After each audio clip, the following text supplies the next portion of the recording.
Hello friends, this is Elijah with the Cryptid Studies Institute, bringing you the next installment of our Tales from the Holler book series. Before we begin, I'd like to mention once again that the Tales from the Holler stories are completely fictional and they are just for entertainment purposes. They are in no way meant to be accepted as fact or as a true story. However, I do want to mention that anything else that we do here on this channel is the truth or has been presented to us as truth. Either way, we will never go down a dishonest path in producing videos here on the channel. And with that out of the way, I truly hope you enjoy this next installment of the Tales from the Holler series, Tobbacula. We were out in the barn when my grandfather said, "Let me tell you a tale of the Redneck undead." I know you've heard stories and read books about Dracula. Now boy, let me tell you the tale of Tobbacula. It was fall of the year back in 2002. That's the year that this big city vampire came through. He must have been hungry and feeling quite peckish, 'cause he stayed there for weeks eating folks that's redneckish. He chowed down on folks that was fat or was thin, those that had teeth or not one in their grin. Nobody here on the mountain about would go out at night, even stick their head out. No one, that is, except one local yokel, our yodeling champ, who could be very vocal. He wasn't a-scared of this big city biter.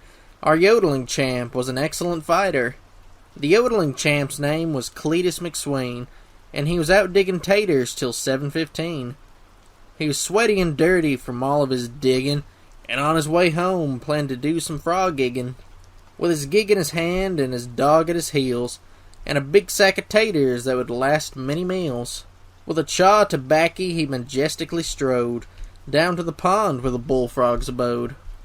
He was thinking those frog legs would be so delicious, when behind the outhouse he heard something suspicious. With a move that was slicker than a piece of fat back, he threw down his taters and braced for attack. With juice from backer dripping down on his chin, his gig in his hand and a half-toothless grin, Cletus McSwain was standing his ground as he looked to the outhouse for the source of the sound. Cletus was so scared when he saw his attacker, Cletus dang near swallowed half of his tobacco. The cityfied vampire that dressed like a dandy and staring at Cletus like a piece of hard candy. Cletus thought, man, I'm in very deep trouble, as the juice from his chaw made his guts start to bubble. Before he could scream or yodel or shout, the vampire was on him and opened mouth.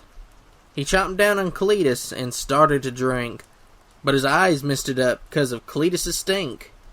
Cletus McSwain never bothered to shave, never changed clothes, never did bathe.